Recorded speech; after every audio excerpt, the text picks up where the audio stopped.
नमस्कार। डीएलएड द्वितीय वर्ष विषय हिंदी और हम लोग बात करेंगे आज शब्द का अर्थ एवं भेद। इसके बारे में हम लोग चर्चा हमारे जो डीएलएड प्रथम वर्ष है उसके अंदर कर चुके हैं, शब्द का विस्तार से वर्णन कर चुके हैं। हम कुछ शब्दों की चर्चा हम लोग जैसे कि जो आधुनिक दृष्टि से शब्द है उनके बारे में हम लोग चर्चा इस यूनिट के अंतर्गत करेंगे। तो दो या दो से अधिक शब्द की बात कर लेते हैं हम लोग। दो या दो से अधिक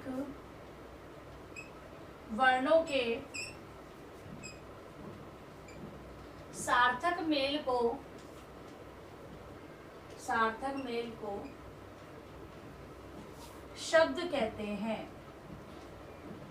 ये रही शब्द की परिभाषा। दो या दो से अधिक वर्णों के सार्थक मेल को क्या कहते हैं? हम लोग शब्द कहते हैं। अर्थ एवं ध्वनि के आधार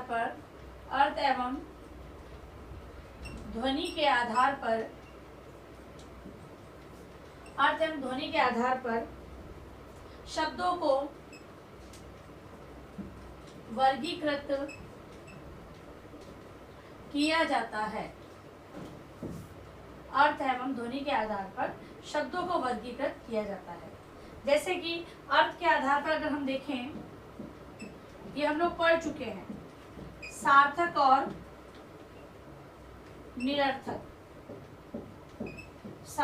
निरर्थक शब्द। फिर हम लोग ध्वनि की दृष्टि से देखें तो ध्वन्यात्मक और दूसरा प्रकार है वर्णात्मक। इसके अलावा हम लोग देखेंगे व्युत्पत्ति के आधार पर देखें तो रूढ़, यौगिक और तीसरा बनता है योग रूढ़ प्रकार है। इसके अलावा हम लोग देखें रूपांतरण के आधार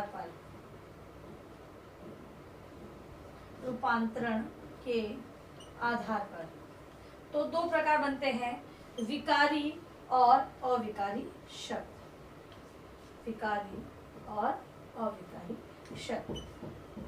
इसका विस्तार से वर्णन, इन प्रकारों का विस्तार से वर्णन हम लोग हमारे प्रथम ईयर डीएलएड प्रथम वर्ष के अंतर्गत कर चुके हैं। अब हम आधुनिक दृष्टि को कुछ देखते हैं कि आधुनिक दृष्टि के आधार पर तो मूल रूप से व्युत्पन्न और संयुक्त शब्दों की बात कही गई है। उन्हीं की चर्चा हम लोग बिंदुवार करेंगे। आधुनिक दृष्टि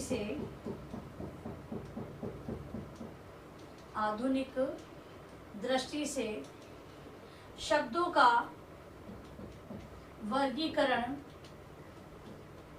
किया गया है। आधुनिक दृष्टि से शब्दों का वर्गीकरण किया है जिन्हें हम मूल, व्युत्पन्न तथा संयुक्त शब्दों के रूप में जानते हैं।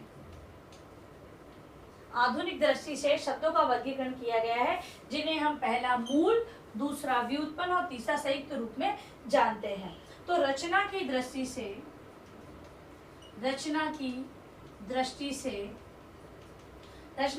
से मूल शब्द वे हैं जिनका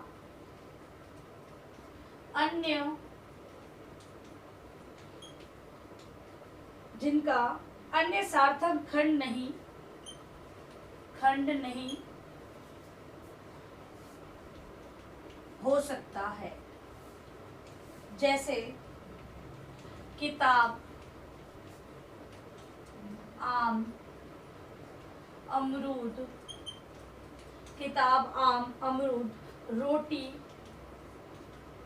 रोटी, टोपी आदि।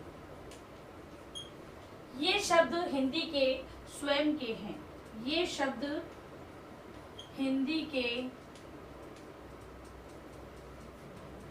स्वयं के हैं। ठीक है। अब इनके खंड नहीं हो सकते। दूसरी बात, ये हिंदी भाषा के स्वयं के शब्द हैं जिनका प्रयोग हम हिंदी भाषा में कर रहे हैं। प्रत्येक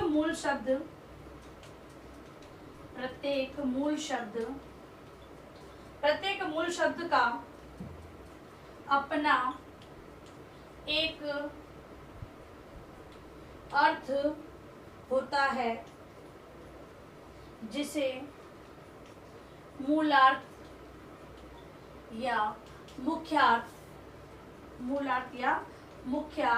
कहते हैं। तो कभी कभी मुख्यार्थ से हटकर भी इसका उपयोग होता है। जैसे मुख्यार्थ से हटकर, जैसे कि कोई गाय है। अब गाय तो शब्द है, गाय शब्द का प्रयोग हम लोग किसी बच्चे की, लड़के के लिए भी करते हैं कि ये बालक तो गाय के समान है। मतलब कि वो बालक गाय नहीं बन गया, प्रयोग तो हो रहा है उस गाय का, बच्चे के लिए हो रहा है, लेकिन वो उसके स्वभाव के कारण उसका गाय का रूप उसके अंदर, मतलब कि गाय का नाम उसे दिया गया है कि बालक गाय के समान है। अब है व्युत्पन्न। ये था मूल, ये मूल शब्द की बात हम लोगों ने की आधुनिक दृष्टि से। अब है व्युत्पन्न शब्द। व्युत्पन्न शब्द वे होते हैं जो कि दो रूपों से मिलकर एक शब्द का निर्माण करते हैं। जैसे सब्जी वाला, ईमानदार, घुड़सवार। अब देखिए इनमें हम लोग करें व्युत्पन्न, तो वाला, सब्जी तो था ही शब्द और वाला इसमें जुड़ गया, दाल जुड़ गया और ये सवाल जुड़ गया। ये सारे क्या है, व्युत्पन्न शब्द कहलाते हैं। इसके अलावा अब हम लोग अगला प्रकार देखेंगे, संयुक्त प्रकार।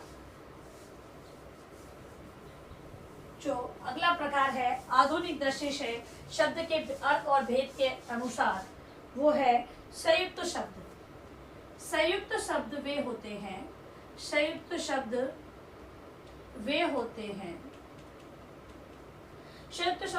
हैं जो दो या दो से अधिक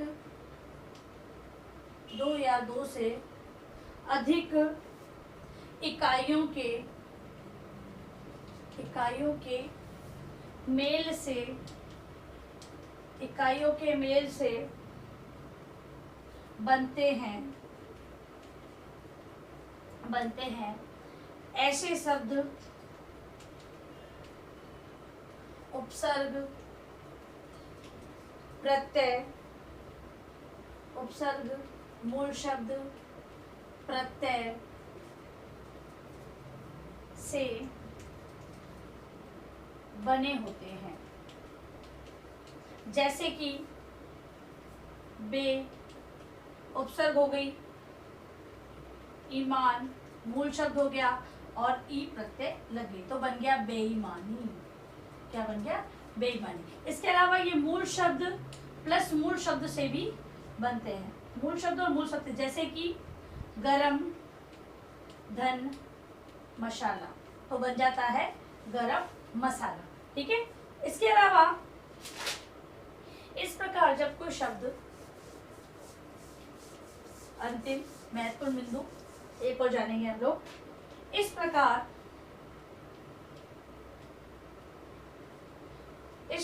के शब्दों में कोई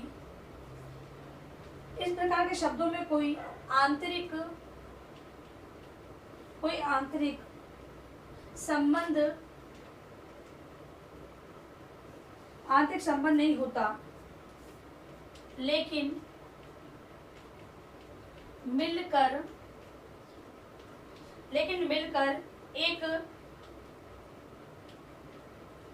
एक इकाई का काम करते हैं, और विशिष्ट अर्थ को व्यक्त करते हैं और विशिष्ट अर्थ को व्यक्त करते हैं। देखिए जैसे कि गरम मसाला, अब इनका कोई आंतरिक संबंध नहीं है, लेकिन ये शब्द जब बन गया तो किसी विशिष्ट अर्थ को हम लोग गरम मसाले को, गरम मसाला जो शब्द है इसको एक विशिष्ट अर्थ में हम लोग उसका प्रयोग कर रहे हैं, एक वस्तु के रूप में इसका प्रयोग कर रहे हैं। अब अंत में आप लोगों का गृहकार्य प्रश्न, हम लोगों के शब्द और अर्थ संबंध में केवल इतना ही हमारे कोर्स के अंदर, पाठ्यक्रम के अंतर्गत आपको पढ़ना है। गृहकार्य प्रश्न, तो शब्द का अर्थ एवं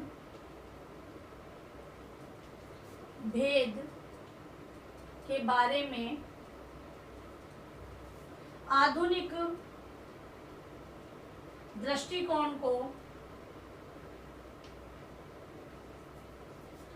स्पष्ट करें।